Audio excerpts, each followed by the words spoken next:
Hello guys, welcome to our YouTube channel. कैसे हो आप लोग? Hope you all are fine. So guys, जैसे कि आप लोग को पता है, हमने 9th स्टैंडर्ड साइंस का first chapter laws of motion जो है स्टार्ट कर दिया था। इसका हमने एक वीडियो बना लिया था। तो चलिए स्टार्ट करते हैं नेक्स्ट लेक्चर। उससे पहले मैं आप लोग को बता दूं गाइस, जिसने भी हमारा फर्स्ट वीडियो देखा नहीं है उनके लिए मैंने फर्स्ट वीडियो का जो लिंक है इस वीडियो के डिस्क्रिप्शन में शेयर कर दिया है। ओके, तो सबसे पहले आप लोग वो देख लीजिएगा। ओके गाइस, तो चलिए बढ़ते हैं एक्सप्लेनेशन पार्ट की ओर और आप लोग अच्छे से ध्यान दीजिएगा। Okay,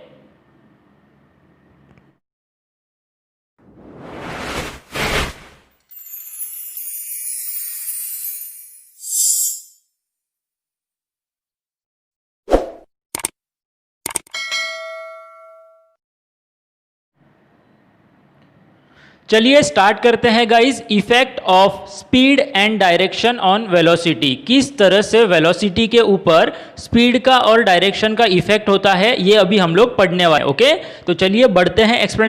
Sachin is travelling on a motor bike. Explain what will happen in the following events during Sachin's ride. See figure 1.3। Guys, क्या बताया गया है? सचिन नाम का एक बंदा है, वो अपनी मोटरसाइकिल पे ट्रेवल कर रहा है। ओके, और उस टाइम पे जब वो ट्रेवल कर रहा है, जब सचिन की राइड चल रही है, उस टाइम पे अगर कुछ इवेंट्स होंगे तो क्या होगा? ओके, ये हम लोग को पूछा गया है। समझ में आ गया आप लोग को? तो चलिए देख लेते हैं कौन से इवेंट्स है वो। ओके, चलिए आप लोग ध्यान दीजिए अच्छे से।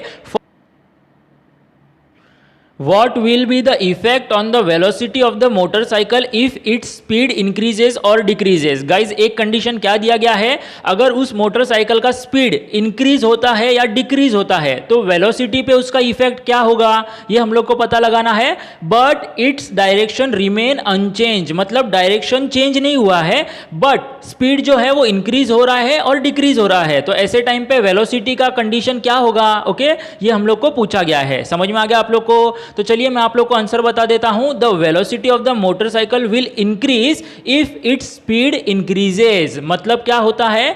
जब स्पीड इंक्रीज होगा तब वेलोसिटी भी इंक्रीज होगा। समझ में आ गया आप लोग को? और जैसे जैसे स्पीड डिक्रीज होगा उस टाइम पे वेलोसिटी भी डिक्रीज होगा। ओके, समझ में आ गया आप लोग को? चलिए आगे बढ़ते हैं। इन case of a turning on the road will the velocity and speed B same. Guys, क्या क्वेश्चन पूछा गया है? जब रोड पे टर्निंग आ जाएगा उस समय, उस टाइम पे वेलोसिटी और जो स्पीड है वो दोनों सेम रहेगा क्या? चलिए आगे देखते हैं। If Sachin changes the direction of the motorcycle keeping its speed constant what will be the effect on the velocity. एक और चीज पूछा गया है गाइस, क्या है वो? अगर सचिन ने सिर्फ अपना डायरेक्शन चेंज किया मोटरसाइकिल का और अपना स्पीड जो है कांस्टेंट रखा, मतलब स्पीड जो है चेंज नहीं किया, तो उस टाइम पे what will be the effect on the velocity, मतलब वेलोसिटी के ऊपर उसका इफेक्ट क्या होगा, ये पूछा गया है। तो चलिए गाइज इसका आंसर देख लेते हैं। एकदम ही ज्यादा इजी है ये। Okay, in case of a turning on the road the velocity will certainly have to be change and usually also the speed. मतलब जब भी रोड पे टर्निंग आता है तो उस टाइम पे वेलोसिटी और स्पीड जो है दोनों चीजें चेंज होती है। और गाइज नेक्स्ट जो क्राइटेरिया दिया गया है कि सचिन ने अपना डायरेक्शन चेंज किया और स्पीड जो है कांस्टेंट रखा, तो इसका आंसर क्या है? The velocity will change in direction. मतलब सिर्फ और सिर्फ डायरेक्शन चेंज हुआ है गाइज। ओके, तो वेलोसिटी जो है वो भी डायरेक्शन में चेंज होगा। समझ में आ गया आप लोग को? मैग्नीट्यूड में चेंज नहीं होगा, ये आप लोग ध्यान रखिए अच्छे से। ओके, तो चलिए बढ़ते हैं नेक्स्ट क्वेश्चन की ओर। क्या बताया गया है देख लेते हैं। ओके गाइज, आप लोग अच्छे से ध्यान दीजिए। हाँ गाइज, एक और चीज, अगर सचिन ने अपना डायरेक्शन चेंज करते समय स्पीड कांस्टेंट रखा तो इसके वजह से एक्सीडेंट भी हो सकता है। समझ में आ गया आप लोग को? आप लोग को ये चीज पता होगी, नॉर्मल सी चीज है ये। ओके, तो चलिए आगे बढ़ते हैं। If on a turning Sachin changes the direction as well as the speed of the motorcycle what will be the effect on its velocity. क्या बताया गया है? टर्निंग के टाइम पे सचिन ने अपना डायरेक्शन भी चेंज किया एज वेल एज स्पीड भी चेंज किया मोटरसाइकिल का। समझ में आ गया आप लोग को? तो इस वजह से इफेक्ट क्या होगा? Both the speed. So guys, क्या बताया गया है? डायरेक्शन भी चेंज हुआ है और स्पीड भी चेंज हुआ है, तो इस वजह से क्या होगा? Velocity will change in direction as well as in magnitude. समझ में आ गया आप लोग को? मतलब वेलोसिटी जो है डायरेक्शन में भी चेंज होगा और मैग्नीट्यूड में भी होगा। ओके, समझ में आ गया आप लोग को? चलिए आगे बढ़ते हैं। It is clear from the above that velocity depends on speed as well as direction. Guys जो अभी हम लोग ने इवेंट्स पढ़े सचिन के मोटरसाइकिल के रिलेटेड, उससे हम लोग को ये पता चलता है कि वेलोसिटी जो है दो चीज़ों पे डिपेंडेंट है. किसके किसके ऊपर? Speed as well as direction. समझ में आ गया आप लोग को? आगे देखते चलिए. And that velocity changes bye, और वेलोसिटी किन किन चीज़ों से चेंज होती है गाइज यहाँ आप लोग देख सकते हो गाइस. जो फर्स्ट वाला है वो क्या है? Changing the speed while keeping the direction same. मतलब स्पीड चेंज करना लेकिन डायरेक्शन जो है सेम ही रहता है, तो उस टाइम पे भी वेलोसिटी चेंज होता है. समझ में आ गया? नेक्स्ट जो है वो है changing the direction while keeping the speed same. मतलब डायरेक्शन चेंज करना लेकिन स्पीड जो है सेम रहेगा, तो ऐसे टाइम पे भी वेलोसिटी चेंज होता है. समझ में आ गया? और जो लास्ट वन है changing the speed as well as direction. मतलब जब स्पीड और डायरेक्शन दोनों चेंज हुए तो उस टाइम पे वेलोसिटी भी चेंज होता है. समझ में आ गया आप लोग को अच्छे से? होप सो आप लोग को समझ में आ गया होगा. तो चलिए गाइज आगे बढ़ते हैं. क्या बताया गया है देख. Always remember the first scientist to measure speed as the distance per time was Galileo. जो फर्स्ट साइंटिस्ट थे जिन्होंने स्पीड का मेजरमेंट किया था कि स्पीड का मेजरमेंट कैसा होता है? Distance upon time. वो कौन थे? गैलीलियो. समझ में आ गया आप लोग को अच्छे से? गाइज इस साइंटिस्ट का नाम जो है आप लोग अच्छे से ध्यान रखिए. ओके चलिए आगे बढ़ते हैं. The speed of sound in dry air is 343.2 metre per second. मतलब जो स्पीड रहता है साउंड का ड्राई एयर में. गाइज आप लोग को पता होगा हम लोग जो बात करते हैं तो वो जो हमारा साउंड है वो कौन से मीडियम से ट्रांसफर होता है? एयर से ही होता है. पता है ना आप लोग को? तो जो साउंड का स्पीड रहता है ड्राई एयर में वो कितना रहता है? 343.2 मीटर पर सेकेंड. ओके चलिए आगे बढ़ते हैं. While the speed of light, अभी लाइट का स्पीड क्या है? Is about 3 × 10⁸ metre per second. समझ में आ गया आप लोग को? गाइज ये फिक्स्ड वैल्यूज है, आप लोग ये वैल्यूज जो है अच्छे से याद रखिए. ओके इसको कैसे प्रोनाउंस करते हैं? 3 × 10⁸ मीटर पर सेकेंड. ओके चलिए. The speed of revolution of the earth around the sun is about 29,770 metre per second. मतलब जो रिवॉल्यूशन होता है अर्थ का अराउंड द सन, उसका जो स्पीड रहता है वो कैसा रहता है? 29,770 मीटर पर सेकेंड. समझ में आ गया आप लोग को अच्छे से? होप सो आप लोग को समझ में आ गया होगा. गाइज ये तीनों वैल्यूज जो है आप लोग अच्छे से दिमाग में आप लोग के फिट कर दीजिए. ओके तो चलिए आगे बढ़ते हैं नेक्स्ट एक्सप्लेनेशन की ओर. Okay uniform and non uniform linear motion. तो चलिए गाइज समझते हैं यूनिफॉर्म और नॉन यूनिफॉर्म लीनियर मोशन होता क्या है. उससे पहले गाइज हम लोग को यहाँ पे एक एक्टिविटी दिया गया है वो सॉल्व कर लेते हैं, तो उससे आप लोग को अच्छे से समझ में आ जाएगा. ओके तो चलिए बढ़ते हैं एक्सप्लेनेशन की ओर. Amar, Akbar and Anthony are travelling in different cars with different velocities. Guys क्या बताया गया है? तीन बंदे हैं अमर, अकबर और एंथोनी. वो अपनी अलग अलग कार से ट्रेवल कर रहे हैं और उनकी वेलोसिटी जो है वो भी डिफरेंट है. मतलब डिफरेंट स्पीड से ट्रेवल कर रहे हैं. समझ में आ गया आप लोग को? चलिए आगे देखते हैं. The distance covered by them during different time intervals are given in the following table. जो भी डिस्टेंस उन लोगों ने मतलब उन तीनों ने कवर किया था वो आप लोग को यहाँ पे टेबल में दिया गया है. समझ में आ गया आप लोग को? हर एक का जो डिस्टेंस है वो अलग है, इसीलिए अलग अलग कॉलम्स में दिया गया है. ओके तो चलिए देखते हैं क्या बताया गया है. सबसे पहले सो गाइज आप लोग यहाँ पे टेबल में देख सकते हो कौन सा इंफॉर्मेशन दिया गया है. Time in the clock, distance covered by Amar in kilometre, उसी तरह से अकबर का भी डिस्टेंस बताया गया है और एंथोनी का भी डिस्टेंस बताया गया है. ओके और एक और चीज गाइज आप लोग देख सकते हो कि जो भी डिस्टेंस का नोट डाउन किया गया है वो हर आधे घंटे पे किया गया है. आप लोग देख सकते हो यहाँ पे टाइम इन द क्लॉक में दिया गया है 5, 5:30, 6, 6:30. मतलब हर आधे घंटे पे नोट डाउन किया गया है कि किसने कितना डिस्टेंस ट्रेवल किया. समझ में आ गया? और एक और चीज आप लोग देख सकते हो कि 5 बजे जो है तीनों का डिस्टेंस जो है 0 दिया गया है. वो 0 क्यों है गाइज? क्योंकि उन्होंने जो अपना राइड था वो 5 बजे स्टार्ट किया. मतलब उन्होंने कोई भी डिस्टेंस ट्रेवल किया क्या? नहीं किया, इसीलिए वहां पे 0 दिया गया है. समझ में आ गया आप लोग को? गाइज अभी आप गाइज आप लोग देख सकते हो कि अमर वाले कॉलम में जो भी डिस्टेंस ट्रेवल हुआ है वो पर आधे घंटे में 20 किलोमीटर ट्रेवल हुआ है। समझ में आ गया आप लोग को? आप लोग देख सकते हो कि किस तरह से 20, 40, 60 मतलब हर आधे घंटे में अमर ने 20 किलोमीटर का डिस्टेंस जो है ट्रेवल किया है। समझ में आ गया आप लोग को? सेम उसी तरह से एंथोनी ने भी हर आधे घंटे में 14 किलोमीटर का डिस्टेंस ट्रेवल किया है। समझ में आ गया आप लोग को? आप लोग देख सकते हो 14, 28, 42, 56 ये 14 का ही टेबल है, राइट? सो एंथोनी और अमर ने दोनों ने क्या किया है? इक्वल डिस्टेंस ट्रेवल किया है इक्वल टाइम पे। मतलब हर आधे घंटे में अमर ने 20 किलोमीटर ट्रेवल किया है और वहीं पे एंथोनी ने हर आधे घंटे में 14 किलोमीटर ट्रेवल किया है। समझ में आ गया आप लोग को? बट गाइज अकबर वाले कॉलम को आप लोग ध्यान से देखिए, वहां पे जो डिस्टेंस है वो अनइक्वल है। कैसे? आप लोग कैलकुलेट कीजिए। चलिए 0 से 18 के बीच में का डिफरेंस क्या है? 18। फिर से 18 से 36 के बीच में का डिफरेंस क्या है? 18। बट 36 और 42 के बीच में का डिफरेंस क्या है? 6 किलोमीटर। वहीं पे 42 और 70 के बीच में का डिफरेंस क्या है? 28। साथ ही साथ 70 और 95 के बीच में का डिफरेंस क्या है? 25। और 95 और 120 के बीच में का डिफरेंस क्या है? 25। तो आप लोग यहां पे देख सकते हो कि अकबर वाला जो कॉलम है, मतलब अकबर ने जितना भी डिस्टेंस ट्रेवल किया वो अनइक्वल था। समझ में आ गया आप लोग को अच्छे से? तो इसी के ऊपर कुछ क्वेश्चंस पूछे गए हैं गाइज, आप लोग यहां पे ध्यान दे सकते हो। इन क्वेश्चंस का आंसर जो है हम लोग को पता लगाना है। सो गाइज मैंने आप लोग को अच्छे से जो टेबल है वो समझा दिया है, तो मुझे लगता है आप लोग खुद ये आंसर जो है पता लगा सकते हो।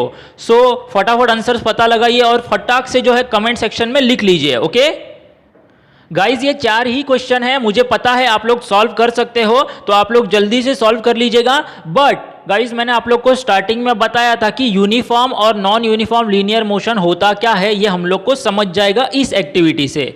सो होप सो आप लोग को समझ में आ गया होगा। फिर भी गाइज मैं एक और बार आप लोग को बता देता हूं क्या होता है यूनिफॉर्म लीनियर मोशन। आप लोग देख सकते हो यहाँ पे एक लाइन दी गई है 4th क्वेश्चन के नीचे, if an object covers equal distance in equal time intervals. मतलब कोई भी ऑब्जेक्ट जो है वो इक्वल डिस्टेंस कवर करता है इक्वल टाइम इंटरवल पे। समझ में आ गया आप लोग को? जैसे कि हम लोग ने पढ़ा था इस एक्टिविटी में कि अमर और एंथोनी ने क्या किया है? इक्वल डिस्टेंस ट्रेवल किया है हर आधे घंटे में। समझ में आ गया? तो वो क्या हो गया? यूनिफॉर्म लीनियर मोशन हो गया। It is said to be moving with uniform speed. मतलब वो यूनिफॉर्म स्पीड से जो है मूव कर रहा है। समझ में आ गया आप लोग को अच्छे से? वहीं पे आप लोग जो है देख सकते हो एक और बॉक्स दिया गया है, वहां पे जो है नॉन यूनिफॉर्म लीनियर मोशन का डेफिनेशन दिया गया है। समझ में आ गया आप लोग को? तो चलिए देखते हैं। If an object covers unequal distance in equal time interval. मतलब कोई भी ऑब्जेक्ट डिस्टेंस कवर करता है unequal but equal time interval पे, जैसे कि हमारा अकबर। समझ में आ गया आप लोग को? It is said to be moving with non uniform speed. तो अकबर की स्पीड को हम लोग क्या बोलेंगे? Non uniform speed. ओके चलिए आगे देखते हैं। For example the motion of a vehicle been driven through heavy traffic. Guys एक व्हीकल का एग्जाम्पल दे दिया है। हैवी ट्रैफिक में जब व्हीकल चलता है तब उसका स्पीड कैसा रहता है? ज्यादा होता है, कम होता है, ज्यादा होता है, कम होता है। तो उसका मतलब उस व्हीकल का स्पीड क्या हुआ? नॉन यूनिफॉर्म स्पीड हुआ। समझ में आ गया आप लोग को अच्छे से? चलिए आगे बढ़ते हैं एक्सप्लेनेशन की और, आप लोग अच्छे से ध्यान दीजिए। ओके गाइज, तो आप लोग सो गाइज अभी हम लोग नया टॉपिक स्टार्ट कर रहे हैं, एक एसिलरेशन। उससे पहले गाइज यहाँ पे एक एक्टिविटी दिया गया है, पहले वो समझ लेते हैं। ओके तो चलिए स्टार्ट करते हैं। Let's try this. Take a 1 metre long plastic tube and cut it lengthwise into 2 halves. Guys क्या बोला गया है? आप लोग को एक लंबा सा 1 मीटर लॉन्ग प्लास्टिक ट्यूब लेना है और आप लोग को उसको लेंथवाइज कट करना है। आप लोग यहाँ पे देख सकते हो डायग्राम में दिया गया है 1.4। 2 हाल्व्स मतलब क्या होता है? 2 पार्ट्स में। समझ में आ गया? चलिए आगे बढ़ते हैं। Take one of the channel shaped piece, place one of its end on the ground and hold the other at some height from the ground as shown in the figure 1.4। Guys आपको क्या करना है? 2 channel मिल गए हैं अभी हम लोग को, राइट? तो उनमें से एक चैनल लेना है और आप लोग को इस तरह से उसे होल्ड करना है कि एक एंड जो है ग्राउंड पे रहना चाहिए और एक एंड जो है वो सम हाइट पे रहना चाहिए। आप लोग यहाँ पे 1.4 में देख सकते हो। ओके चलिए आगे बढ़ते हैं। Take a small ball and release it from the upper end of the channel. Guys क्या करना है, आपको एक छोटा सा बॉल लेना है और अपर एंड जहां से आपने पकड़ के रखा था वहां से उस बॉल को रिलीज करना है। समझ में आ गया आप लोग को? जैसे कि आप लोग यहाँ पे 1.4 में देख सकते हो। चलिए, observe the velocity of the ball as it rolls down along the channel. Guys आपको क्या करना है, उस बॉल का वेलोसिटी जो है वो चेक करना है, किस तरह से वो स्टार्टिंग से लेके एंड तक जब वो नीचे आ रहा है तो वेलोसिटी में कैसे चेंजेस हो रहे हैं। ओके, चलिए आगे। Is its velocity the same at all point. Guys क्या पूछा गया है, उस बॉल का वेलोसिटी जो है हर एक पॉइंट पे, चैनल के हर एक पॉइंट पे सेम रहेगा क्या? आप लोग को ये क्वेश्चन पूछा गया है। ओके, चलिए, observe how the velocity changes as it moves from top through the middle and to the bottom. Guys क्या पूछा गया है, आप लोग को ऑब्जर्व करना है किस तरह से वेलोसिटी चेंज हो रहा है, जब वो टॉप पोर्शन पे है, फिर जब वो मिडल पे आ रहा है और जब वो एंड पे आ रहा है, तो उस टाइम पे किस तरह से वेलोसिटी चेंज हो रहा है, या आप लोग को क्या करना है, ऑब्जर्व करना है। सो गाइस इसका बेसिक आंसर है, आप लोग को समझ में आ भी गया होगा, फिर भी मैं आप लोग को बता देता हूं। जैसे जैसे बॉल रोल होता है चैनल पे, वैसे वैसे वेलोसिटी जो है डिफरेंट रहता है हर एक पॉइंट पे। समझ में आ गया आप लोग को? इनिशियली उसका वेलोसिटी क्या होगा गाइस, जीरो होगा। क्यों जीरो होगा? इनिशियली मतलब स्टार्टिंग पॉइंट पे उसका वेलोसिटी चेंज हो रहा है क्या, नहीं हो रहा है, तो उस टाइम पे वेलोसिटी क्या होगा, जीरो होगा। लेकिन जैसे जैसे वो नीचे आएगा बॉल, वैसे वैसे वेलोसिटी चेंज होगा, मतलब इंक्रीज होगा। समझ में आ गया आप लोग को गाइस? होप सो आप लोग को समझ में आ गया होगा। चलिए आगे बढ़ते हैं नेक्स्ट पेज पे। ओके गाइज क्या बताया गया है, चलिए ध्यान देते हैं। You must have all played on a slide in a park. जब आप छोटे थे आप लोग ने स्लाइड पे जो है खेला रहेगा, आपको पता होगा ना, जिसको घसरगुंडी बोलते हैं। याद आ रहा है कुछ? चलिए आगे देखते हैं। You know that while sliding down the velocity is less at the top. आप लोग को पता होगा जब आप लोग स्लाइड पे से ऊपर से नीचे आते हो तब टॉप पोर्शन पे वेलोसिटी क्या होता है, लेस होता है। आप लोग को पता होगा ना, जब आप लोग ऊपर ही बैठे हो और आप लोग ऊपर से नीचे आ रहे हो तो टॉप पोर्शन पे जो वेलोसिटी होगा वो क्या होगा, जीरो होगा, राइट? तो वेलोसिटी क्या होगा, लेस होगा।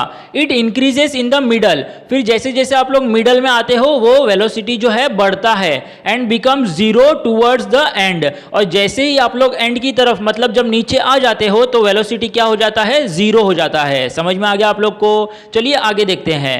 The rate of change of velocity is called acceleration. Guys अभी जो हम लोग ने टॉपिक स्टार्ट किया था, एक्सीलरेशन मतलब क्या होता है, the rate of change of velocity मतलब ऐसे पॉइंट पे जहां पे वेलोसिटी चेंज हो रहा है। समझ में आ गया आप लोग को? गाइस अच्छे से सुनिए, आप लोग को समझ में आ जाएगा। Okay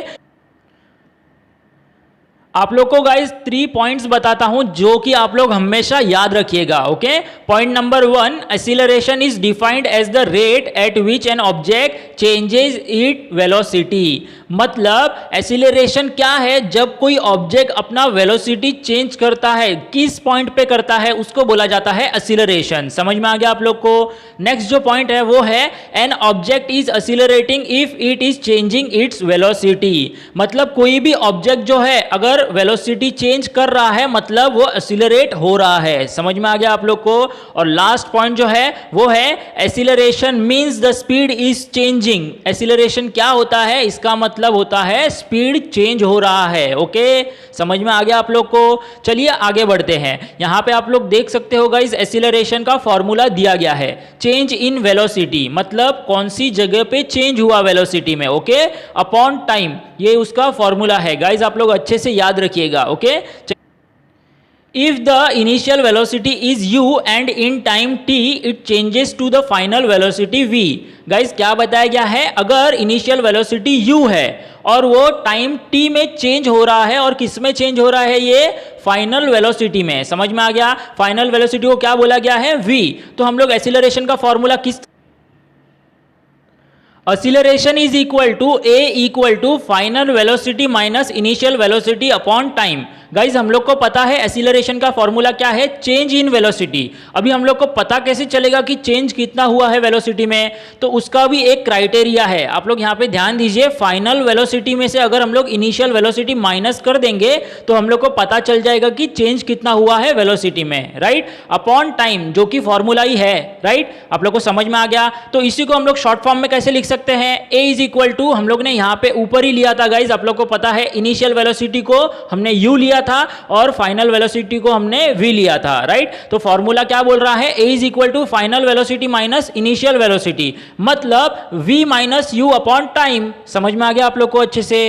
hope use your brain power. Guys यहाँ पे दो क्वेश्चन दिए गए हैं, चलिए स्टार्ट करते हैं। When an object is at rest in the beginning of its motion, what is it's initial velocity. Guys क्या पूछा गया है, कोई भी ऑब्जेक्ट जब मोशन में होता है उससे पहले वो रेस्ट पोजीशन पे रहता है, राइट, तब उस टाइम पे उसका इनिशियल वेलोसिटी क्या होता है। मतलब गाइज आप लोग को समझ में आ ही गया होगा, कोई भी ऑब्जेक्ट अगर मोशन हो ही नहीं रहा है तो उसका इनिशियल वेलोसिटी वो रुका हुआ है, राइट, तो उसका इनिशियल वेलोसिटी क्या होगा, 0। समझ में आ गया आप लोग को? चलिए आगे देखते हैं। When an object come to rest at the end of its motion, what is its final velocity? Guys क्या पूछा गया है, कोई भी ऑब्जेक्ट जब मोशन के बाद एंड पे आ जाता है, मतलब रेस्ट पोजीशन पे आ जाता है, तब उसका फाइनल वेलोसिटी क्या होता है। मतलब रेस्ट पे आ चुका है, मतलब वो भी अभी स्टेडी पोजीशन पे है, तो उसका कोई मोशन हो रहा है क्या, नहीं हो रहा है, मतलब वेलोसिटी, फाइनल वेलोसिटी क्या होगा, फाइनल वेलोसिटी भी 0 होगा। सो गाइज इससे एक चीज हम लोग को समझ में आ गई है कि कोई भी ऑब्जेक्ट मूव होने से पहले रेस्ट पोजीशन पे रहता है तो उसका इनिशियल वेलोसिटी क्या होगा, 0 होगा, साथ ही साथ फाइनल वेलोसिटी भी क्या होगा, 0 होगा। समझ में आ गया आप लोग को? होप सो आप लोग को समझ में आ गया होगा। चलिए आगे बढ़ते हैं, क्या बताया गया है देख लेते हैं। Okay, if the velocity of N object changes during a certain time period. Guys क्या बताया गया है, कभी भी वेलोसिटी जो है एक ऑब्जेक्ट का अगर सर्टन टाइम पीरियड के बाद चेंज होता है तब then it is said to have accelerated motion, तब उस मोशन को हम लोग क्या बोलेंगे, एक्सीलरेटेड मोशन बोलेंगे। समझ में आ गया? An object in motion can have 2 type of acceleration. क्या बताया गया है, कोई भी ऑब्जेक्ट जो है जब मोशन में रहता है तो उसका 2 टाइप का एक्सीलरेशन हो सकता है। ओके, कौन से है वो, पॉजिटिव और नेगेटिव एक्सीलरेशन। ओके, इसके बारे में भी हम लोग पढ़ेंगे, उससे पहले यहाँ पे कुछ दिया गया है, चलिए वो समझ लेते हैं। If the velocity changes by equal amount in equal time interval, the object is said to be in uniform acceleration. Guys क्या बताया गया है, कभी भी वेलोसिटी इक्वल टाइम पे और इक्वल अमाउंट में चेंज होता है, समझ में आ गया आप लोग को, तो उसको क्या बोला जाता है, यूनिफॉर्म एक्सीलरेशन। समझ में आ गया? यूनिफॉर्म एक्सीलरेशन मतलब क्या, अमाउंट जो है इक्वल रहेगा और टाइम भी जो है इक्वल रहेगा, किसका, वेलोसिटी चेंज होने का। समझ में आ गया? तो उसको क्या बोला जाएगा, यूनिफॉर्म एक्सीलरेशन। उसके बाद क्या बताया गया है, if the velocity changes by unequal amount, मतलब वेलोसिटी अनइक्वली चेंज हो रहा है बट टाइम इंटरवल इक्वल है, the object is said to be non uniform acceleration. समझ में आ गया आप लोग को? तो उस ऑब्जेक्ट को हम लोग क्या बोलेंगे, नॉन यूनिफॉर्म एक्सीलरेशन। गाइज इसका एक छोटा सा एग्जांपल है, if a car speeds up and slows down, मतलब स्पीड हो रहा है फिर से स्लो हो रहा है, फिर से स्पीड ले रहा है फिर से स्लो हो रहा है, तो इसको हम लोग क्या बोलेंगे, ये यूनिफॉर्म एक्सीलरेशन हो रहा है। समझ में आ गया आप लोग को? एक्सीलरेशन चेंजेस ड्यूरिंग मोशन, ये चीज भी आप लोग याद रखिए। ओके, एक्सीलरेशन कब चेंज होता है, जब कोई ऑब्जेक्ट मोशन में होगा तब। समझ में आ गया आप लोग को अच्छे से? चलिए आगे बढ़ते हैं, आप लोग यहाँ पे ध्यान दीजिए अच्छे से। Okay, positive, negative and zero acceleration क्या होता है, चलिए समझ लेते हैं। An object can have positive और नेगेटिव एक्सीलरेशन। गाइज कोई भी ऑब्जेक्ट जो है उसको पॉजिटिव एक्सीलरेशन भी हो सकता है, नेगेटिव एक्सीलरेशन भी हो सकता है। समझ में आ गया? When the velocity of an object increases the acceleration is positive. समझ लीजिए गाइज अच्छे से, कभी भी वेलोसिटी अगर किसी ऑब्जेक्ट का इंक्रीज हो रहा है तो इसका मतलब एक्सीलरेशन कैसा है, पॉजिटिव है। समझ में आ गया? In this case, the acceleration is in the direction of velocity. Guys, positive acceleration के केस में एक्सीलरेशन जो होता है हमेशा डायरेक्शन ऑफ वेलोसिटी में ही होता है। समझ में आ गया आप लोग को? चलिए आगे बढ़ते। When the velocity of an object decreases with time, it has negative acceleration. समझ में आ गया गाइज आप लोग को? जब भी वेलोसिटी डिक्रीज होता है विथ टाइम, समझ में आ गया, तो उसको क्या बोला जाता है, नेगेटिव एक्सीलरेशन बोला जाता है। Okay, negative acceleration is also called as deceleration. समझ में आ गया आप लोग को गाइज? नेगेटिव एक्सीलरेशन को डिसेलरेशन भी बोला जाता है। Okay, it direction is opposite to the direction of velocity. Guys एक और चीज, नेगेटिव एक्सीलरेशन का डायरेक्शन कैसा होता है, opposite to the direction of velocity, ये चीज याद रखिए। Okay, if the velocity of the object does not changes with time it has zero acceleration. समझ में आ गया, मतलब वेलोसिटी चेंज नहीं हो रहा है टाइम के साथ साथ तो उसको क्या बोला जाएगा, जीरो एक्सीलरेशन। समझ में आ गया आप लोग को। चलिए गाइज आगे बढ़ते हैं, distance time graph for uniform motion. Guys ये इंपॉर्टेंट टॉपिक्स है, आप लोग अच्छे से समझ लीजिएगा। ओके, एकदम The following table shows the distance covered by a car in fixed time interval। Guys ये जो टेबल दिया गया है नीचे, ये क्या बता रहा है, एक कार है उसने डिस्टेंस कवर किया है फिक्स टाइम में। समझ में आ गया आप लोग को। Draw a graph of distance against time taking time along the x axes and distance along the y axes in figure 1.5। Guys आप लोग को क्या करना है, आप लोग को एक ग्राफ बनाना है डिस्टेंस का, और आप लोग को टाइम जो है वो एक्स एक्सेस पे प्लॉट करना है और डिस्टेंस जो है वो वाई एक्सेस पे प्लॉट करना है। समझ में आ गया आप लोग को अच्छे से। चलिए बढ़ते हैं, आप लोग को अच्छे से समझा दूंगा। ओके, आप लोग यहाँ पे देख सकते हो गाइज, एक टेबल दिया गया है डिस्टेंस और टाइम का। डिस्टेंस जो है मेजर हुआ है मीटर्स में और टाइम जो है मेजर हुआ है सेकंड्स में। ओके, अभी आप लोग देख सकते हो वो जो कार है वो स्टार्टिंग में 0 सेकंड से 0 डिस्टेंस पे कवर किया, मतलब वहां से उन लोग का स्टार्ट हो रहा है राइड। समझ में आ गया आप लोग को। अभी 10 सेकंड में डिस्टेंस कितना कवर हुआ है, 15 मीटर। 20 सेकंड में 30 मीटर। 30 सेकंड में 45। इसी तरह हर 10 सेकंड में डिस्टेंस जो है 15 मीटर से बड़ा है। समझ में आ गया आप लोग को। यूनिफॉर्म मोशन है ना गाइज, यूनिफॉर्म मोशन हम लोग ने पढ़ लिया था, इक्वल डिस्टेंस कवर होता है इक्वल टाइम इंटरवल में, राइट। तो यहाँ पे डिस्टेंस जो है इक्वली मतलब 15-15 मीटर का बड़ा है और इक्वल टाइम इंटरवल मतलब हर 10 सेकंड पे। समझ में आ गया आप लोग को। अभी आप लोग को क्या करना है, आप लोग को ग्राफ बनाना है गाइज। ओके, तो आप लोग यहाँ पे देख सकते हो, हम लोग ने क्वेश्चन में ही पढ़ लिया था कि आप लोग को एक्स एक्सिस पे क्या करना है, टाइम को प्लॉट करना है और वाई एक्सेस पे डिस्टेंस को प्लॉट करना है। समझ में आ गया आप लोग को अच्छे से। तो चलिए स्टार्ट करते हैं गाइज। ओके, सो गाइज आप लोग देख सकते हो एक्स एक्सेस पे हम लोग ने जो टाइम लिया है वो 1 सेंटीमीटर इज इक्वल टू कितना है, 10 सेकेंड्स। आप लोग देख सकते हो 10, 20, 30 मतलब हर एक सेंटीमीटर पे हम लोग 10-10 सेकेंड्स जो है बढ़ा रहे हैं। समझ में आ गया। वहीं पे वाई एक्सेस पे जो हम लोग ने डिस्टेंस लिया है मीटर में, वो हम लोग कैसे बढ़ा रहे हैं, 20 मीटर्स के हिसाब से बढ़ा रहे हैं। 20, 40, 60 मतलब 20-20 के हिसाब से वो बढ़ रहा है। समझ में आ गया आप लोग को। अभी सो गाइज अभी हम लोग प्लॉटिंग करेंगे। उससे पहले मैं आप लोग को बता दूं, मैं भी आप लोग को समझाने के लिए अच्छे से कर रहा हूं, बट मेरा जो है एग्जैक्टली नहीं हो पाएगा। होप सो आप लोग समझ जाओगे। ओके, तो चलिए स्टार्ट करते हैं। स्टार्टिंग में जो है 0-0 दिया गया है, तो मतलब कहां पे प्लॉट आएगा, यहां पे। ओके, उसके बाद 10 सेकेंड्स पे 15 मीटर मतलब 10 सेकेंड्स यहां पे हो गया और 15 मीटर कहां पे आएगा, 20 का आधा क्या हो गया, 10, और 10 से थोड़ा सा ऊपर मतलब कहां पे आएगा, यहां पे आएगा कुछ। समझ में आ गया। उसी के साथ नेक्स्ट जो दिया गया है वो 20 सेकंड्स पे कितना है, 30 मीटर मतलब 20 सेकंड्स यहां पे हो गया और 30 मीटर मतलब 40 का आधा मतलब कुछ यहां पे आएगा। समझ में आ गया। इसी तरह से आप लोग फुल्ली प्लॉट करोगे तो आप लोग को गाइज एक स्ट्रेट लाइन मिल जाएगा। ओके, मेरा यहाँ पे स्ट्रेट नहीं है, मैंने आप लोग को पूरा प्लॉट करके बताया नहीं है, लेकिन आप लोग समझ गए होगे। ओके, तो चलिए मैं आप लोग को समझा चुका हूँ, होप सो आप लोग को समझ में आ चुका है। गाइज मैं आप लोग को एक पिक्चर दिखा देता हूं ताकि उससे आप लोग को पूरी तरह से समझ में आ जाएगा। ओके, तो चलिए देखते हैं पिक्चर। सो गाइज आप लोग जब फुल्ली प्लॉट करोगे तो आप लोग को इस तरह से एक स्ट्रेट लाइन मिलेगा। आप लोग देख सकते हो यहाँ पे पिक्चर में। क्यों स्ट्रेट लाइन मिलेगा गाइज आप लोग को, क्योंकि हम लोग ग्राफ किसका कर रहे हैं, यूनिफॉर्म मोशन का कर रहे हैं। यूनिफॉर्म मोशन मतलब क्या होता है, equal distance in equal time interval, इसीलिए स्ट्रेट लाइन मिला। ओके, समझ में आ गया आप लोग को। गाइज एक चीज याद रखिएगा, आप लोग कभी भी ये ग्राफ छोड़ के कोई भी और ग्राफ भी कर रहे होंगे और वो यूनिफॉर्म मोशन का होगा तो हमेशा आप लोग को ग्राफ में स्ट्रेट लाइन मिलना चाहिए। ओके, अगर स्ट्रेट नहीं है तो मतलब कुछ तो गड़बड़ है, आप लोग ने रॉन्ग किया है मतलब। ओके, समझ लीजिए आप लोग इसको अच्छे से। ओके, तो चलिए बढ़ते हैं एक्सप्लेनेशन की ओर। सो चलिए स्टार्ट करते हैं guys. An object in uniform motion covers equal distance in equal time interval. Guys आप लोग को मैंने बता दिया है, यूनिफॉर्म मोशन में इक्वल डिस्टेंस ट्रेवल किया जाता है इक्वल टाइम इंटरवल पे। समझ में आ गया।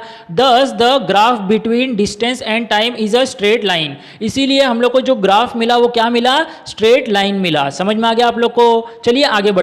Use your brain power in the distance time graph above what does the slope of the straight line indicates. Guys आप लोग को क्या पूछा गया है, जो हम लोग ने ग्राफ किया ना डिस्टेंस टाइम ग्राफ, वहां पे हम लोग को क्या रिजल्ट मिला, स्लोपिंग स्ट्रेट लाइन। तो वो क्या इंडिकेशन दे रहा है आप लोग को समझ में आ गया होगा गाइज। इसका इंडिकेशन यही है कि उसमें जो वेलोसिटी है वो कैसा है, सेम है। कैसे सेम है गाइज, अगर आप लोग कैलकुलेट कर लोगे तो आप लोग को समझ में आ जाएगा।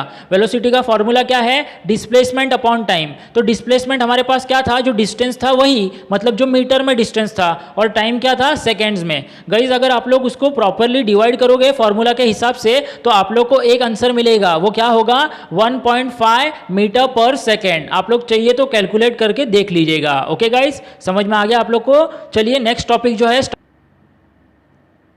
Distance time graph for non uniform motion. Guys अभी जो हमने पढ़ा था वो क्या था, distance time graph for uniform motion. तो ये नॉन यूनिफॉर्म मोशन वाला जो है आप लोग खुद कर सकते हो ना, सेम ही चीज करना है। एक्स एक्सेस और वाई एक्सेस पे हम लोग को डिस्टेंस और टाइम जो है प्लॉट करना है। उसी के बाद हम लोग को प्लॉटिंग करके क्या करना है, स्ट्रेट लाइन आ रहा है कि कैसा लाइन आ रहा है, ये हम लोग को फाइंड आउट करना है। गाइज एक चीज मैं आप लोग को हिंट दे देता हूं, नॉन यूनिफॉर्म मोशन है तो स्ट्रेट लाइन नहीं आएगा। समझ में आ गया आप लोग को। तो ये चीज जो है आप लोग के लिए होमवर्क है, आप लोग खुद कर लीजिएगा। ओके, मुझे पता है मेरे बच्चे जो है खुद कर लेंगे और आप लोग फटाफट। सो गाइज आप लोग खुद ये चीज ट्राई करके मुझे कमेंट सेक्शन में बताइए कि किस तरह का ग्राफ आ रहा है, स्ट्रेट आ रहा है कि जिगजैग आ रहा है। ओके, तो आप लोग के ऊपर मैं ये एक्टिविटी छोड़ देता हूं, आप लोग खुद कर लीजिएगा। ओके गाइज, आज के लिए बस इतना ही। नेक्स्ट पार्ट जो है हम लोग नेक्स्ट वीडियो लेक्चर में देख लेंगे। जो होप सो गाइज आप लोग को समझ में आ गया होगा। गाइज अगर आप लोग को कुछ भी डाउट है तो आप लोग मुझे कमेंट सेक्शन में पूछ लीजिएगा, मैं आप लोग के डाउट्स क्लियर कर दूंगा। ओके, और अगर आप लोग पर्सनली भी मुझसे बात करना चाहते हो गाइज, सो मैंने डिस्क्रिप्शन में मेरा इंस्टाग्राम आईडी भी दे दिया है, आप लोग वहां पे भी मुझे मैसेज कर सकते हो। ओके गाइज, होप सो आप लोग समझ में आ गया है। तो मेरे वीडियो को लाइक कीजिए, आपके फ्रेंड्स के साथ शेयर कीजिए। ओके, और आपके फ्रेंड्स को भी बोलिए कि सब्सक्राइब करने के लिए। Okay guys, thank you for watching.